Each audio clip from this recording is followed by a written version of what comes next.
ඔයාලා දන්නවා අපි මේ දවස් ටිකේ කතා කරන්නේ තරු ගැන කියලා. අද අපි කතා කරන්නේ තරුවක ව්‍යුහය කියන මාතෘකාව ගැන. මේක ගොඩක් රසවත් මාතෘකාවක්. ඒ වගේම තමයි මේක ගොඩක් තාරහා විද්‍යාවට වැදගත් මාතෘකාවක්. මොකද අපි තරුවක් ගැන අධ්‍යයනය කරද්දී ඒ තරුවේ ව්‍යුහය නැත්නම් ඒ තරුව සැකසීලා තියෙන විදිහ ගැන ඉගෙන ගන්න ඕනේ. අපි එහෙනම් බලමු තරුවක ව්‍යුහය මොන වගේද කියලා.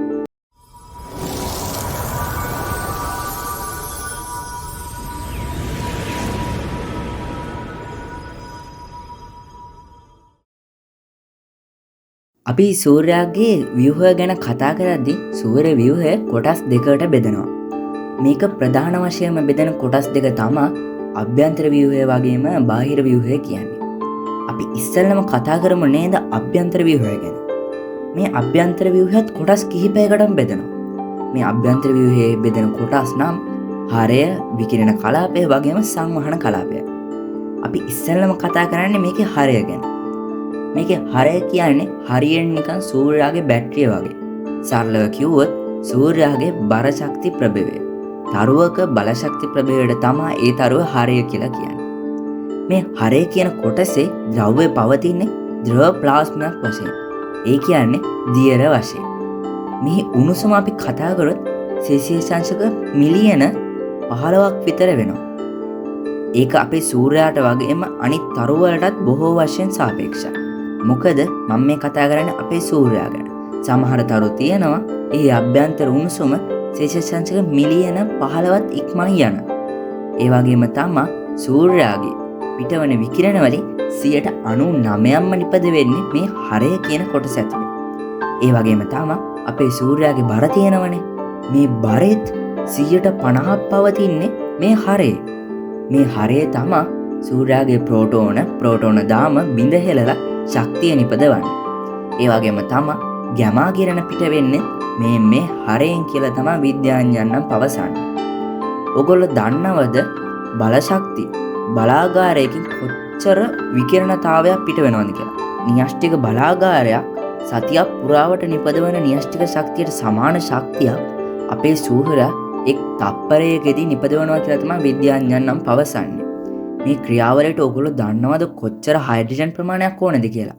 මේ ක්‍රියාවලිය සඳහා අපේ සූර්යයා හැම තත්පරයකම හයිඩ්‍රජන් මිලියන 600ක් විතර භාවිතා කරනවා. මේ මිලියන 600 කියන එක මං කිව්වේ ටොන් වලින්, කිලෝ වලින් එහෙම නෙමෙයි. එතකොට ඔයගොල්ලන්ට හිතා ගන්න පුළුවන් ටොන් මිලියන 600ක් තරම් හයිඩ්‍රජන් කොච්චර ප්‍රමාණයක්ද කියලා. එතකොටම ඔයගොල්ලන්ට තේරෙන්නේ නැති අපි මේ ඉරේ එළිය භුක්ති විඳින හැම තත්පරයකම මේ ඉර කොච්චර වැඩ කොටසක් කරනවද කියලා. ඉතින් අපි ඊළඟට සාකච්ඡා කරන්නේ විකිරණමය කලාපය ගැන. මේ විකිරණමය කලාපයේ තමයි විකිරණ පිට වෙන්නේ.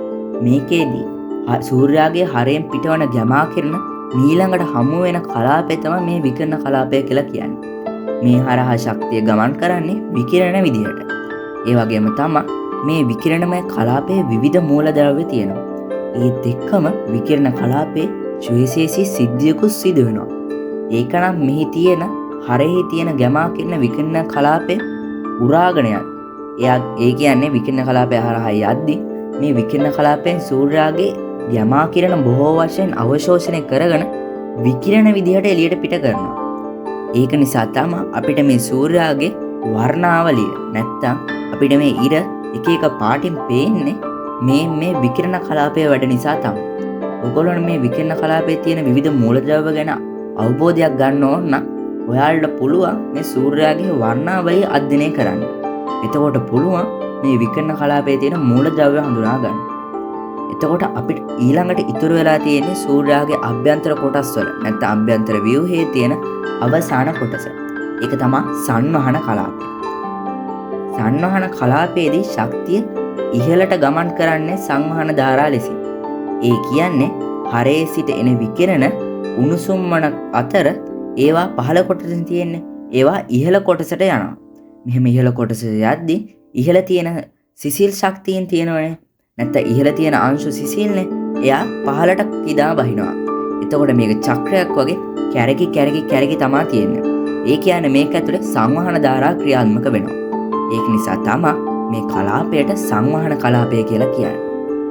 ඉතින් අපි මෙහෙම කතා කරගෙන යද්දී ඔන්න අපිට සූර්යාගේ අභ්‍යන්තර කොටස ගැන කතා කරලා ඉවර කරගන්න පුළුවන් වුණා. අපි ඊළඟට කතා කරන්නේ සූර්යාගේ බාහිර කොටස ගැන. කලින් වගේම තමයි සූර්යාගේ බාහිර කොටසත් අපිට කොටස් දෙකකට බෙදන්න පුළුවන්. ඔයාලා හිතන්නේ මොකක්ද මේ කොටස් දෙක? ඒ කොටස් දෙක තමයි ප්‍රකාශන ගෝලය වගේම සූර්ය වායු ගෝලය කියන්නේ. මොකද්ද මේ ප්‍රකාශන ගෝලය කියන්නේ? ප්‍රකාශන ගෝලය ඌ කලි සූර්යාගේ පෘෂ්ඨයයි. ඒ කියන්නේ සූර්යාගේ කබල තමයි මේ ප්‍රකාශන ගෝලය කියලා කියන්නේ. අනෙක සූර්යාගේ කොටස් වලින් සැකසු ඊටාම තුනී ස්තරයක් මේක. ඒ වගේම තමයි සංවහන කලාපයෙන් එන ශක්තිය විම කලාපයේදී විකිරණ ලෙස අවකාශයට මුදාහරින. උෂ්ණත්වය සෙල්සියස් අංශක 6000ත් 5000ත් අතර තමයි මේ කොටසේ පවතින්නේ. ප්‍රකාශන ගෝලය ඊටමත් දීප්තිමත් බැවින් එය අපට සාමාන්‍ය අවස්ථාවලදී පේනවා. ඒ කියන්නේ මේ ප්‍රකාශන ගෝලය අපිට ගොඩක් දීප්තියෙන් තියෙන නිසා මේක තමයි අපිට සූර්යයා විදිහට පේන්නේ. මේ ප්‍රකාශන ගෝලයේ දීප්තිය නිසාම සූර්යාගේ වර්ණ ගෝලය නැත්නම් සූර්ණ වර්ණ ගෝලය අපිට පියවැයෙන් බලා ගන්න බැරි වෙනවා. මොකද ප්‍රකාශන ගෝලය ඒ තරම් දීප්තිමත්. ඒ වගේම තමයි මේ ප්‍රකාශන ගෝලයේ තියෙනවනේ එක භ්‍රමණ දිශාවක්. ඒ කියන්නේ මෙය පෘථිවියේ මෙන් ඝන පෘෂ්ඨයක් නෙමෙයි. මේක වායුමය පෘෂ්ඨයක්. මේක නිසා මේ ගුරුත්වාකර්ෂණ බලපෑමෙන් මෙහි දවාසන්න ප්‍රදේශයට වඩා සමකාසන්න ප්‍රදේශ ගොඩක් වේගයෙන් භ්‍රමණ වෙනවා. එතකොට සූර්යාගේ 11 වසරකට සැරයක් සූර්ය රප චක්‍රය නැත්තම් 11 වසරකට වරයක් සූර්යාගේ සිදුවන චුම්බක ක්ෂේත්‍රයේ දිශා මාරු වීම සිදු වෙන්නේ මේ ප්‍රකාශන ගෝලයේ සිදුවන එක එක විපර්යාස නිසා. මේක සූර්යාගේ සූර්ය ලප නිරීක්ෂණය කිරීමෙන්ද ඕගොල්ලන්ට හොයාගන්න පුළුවන්. ඉතින් එතකොට අපිට බාහිර ගෝලයේ තියෙන නැත්තම් සූර්යාගේ බාහිර කොටසේ තියෙන තවත් කොටසක් අපි සාකච්ඡා කරලා ඉවර කරනවා. අපිට ඊළඟට ඉතුරු වෙලා තියෙන්නේ සූර්යාගේ වායු ගෝලය.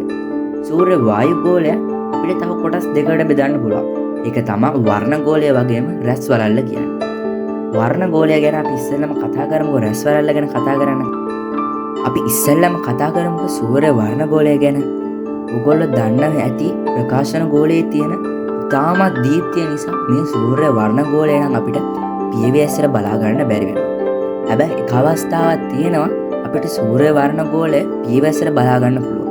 ඔයගොල්ලෝ හිතන්නේ මොකක්ද ඒ අවස්ථාව? ඔව්, පූර්ණ සූර්යග්‍රහණයකදී මේ සූර්යාගේ මතු පිට අපිට වැහෙනවනේ. එතකොට සූර්යාගේ මතු පිට වැහුණාට පස්සේ ඒකේ වටේ තියෙන සූර්ය වර්ණ ගෝලය කෙමෙන් අපිට දිස්සෙන්න පටන් ගන්නවා. මේ සූර්ය වර්ණ ගෝලයේ උෂ්ණත්වය සෙල්සියස් අංශක මිලියනයක් පමණ ඒ අවස්ථාවේදී ඉහළ නගිනවා කියලා විද්‍යාඥයන් හොයාගෙන තියෙනවා. හැබැයි ඉතින් මෙහෙම ඉහළ නැගීමට හේතුව නම් තාම හොයාගෙන නැහැ. මේ වීඩියෝ එක කරද්දි මට ඒ ගැන නම් හොයාගන්න බැරි වුණා. ඕගොල්ලෝ කවුරු හරි මේ ප්‍රකාශන ගෝලයෙන් මෙසේ අමුතු විදිහට උෂ්ණත්වය ඉහළ නැගීමට හේතුව දන්නවනම් ටග් ගාලා එක කමෙන්ට් කරන් යන්න. ඊළඟට අපිට තියෙන්නේ රැස් වලල්ල. එහෙම නැත්නම් ඕගොල්ලෝ දන්න භාෂාවෙන් කිව්වොත් සූර්ය කොරෝනා. රැස් වලල්ල තමයි සූර්ය වර්ණ ගෝලයේ අවකාශය තුලට මුදාහරින කොටස. මේක කිලෝමීටර් මිලියන ගාණක් දුරට විහිදලා තියෙනවා. මෙහි උෂ්ණත්වය සෙල්සියස් අංශක මිලියන 2ක් පමණ වෙනවා. සූර්යාගේ හරයෙන් නිකුත් කරන විකිරණ වලින් මම කියවනේ සූර්යාගේ 99%ක් විකිරණ නිකුත් කරන්නේ සූර්යාගේ හරයෙන් කියලා. ඉතිරි 100% නිකුත් කරන්නේ මේ කොරෝනාව හේවත් රැස් වලල්ල කියන කොටස. මේකෙත් තමයි ඉතිරි 101 නැමැති විකිරණ කොටස මුදාහරින්නේ. මේ තුලද විකිරණ කලාපයේ අඩංගු මූලද්‍රව්‍ය දකින්න පුළුවන්. ඒක නිසාම තමයි මෙහි විකිරණ විමෝචනය කරන්න පුළුවන්. මෙම රැස් වලල්ල පූර්ණ සූර්යග්‍රහණයකදී දැක ගන්න පුළුවන්. ඒත් එක්කම අද අපි සූර්යාගේ ව්‍යුහය කතා කරලා ඉවර කරනවා. ඊළඟ දවසක තවත් අලුත් වීඩියෝ එකකින් හම්බ වෙන බලාපොරොත්තු අදට මම සමුගන්නවා. කොහොමම ඉඳලා ටග් ගාලා මේ වීඩියෝ එකට තාම ලයික් කරලා නැත්නම් මේ වීඩියෝ එක ලයික් එකක් දාලා කමෙන්ට් කරලා සබ්ස්ක්‍රයිබ් කරලා ෂෙයා කරලා ලොකු සපෝට් එකක් මට දෙන්න. එහෙම වුණොත් තමයි මම ටස් ගාලා අලුතෙන් වීඩියෝ ගේන්න පෙළඹෙන්නේ. එහෙනම් ඉතින් ඊළඟ සතියේත් අපි අලුත් වීඩියෝ එකකින් හමු වෙමු.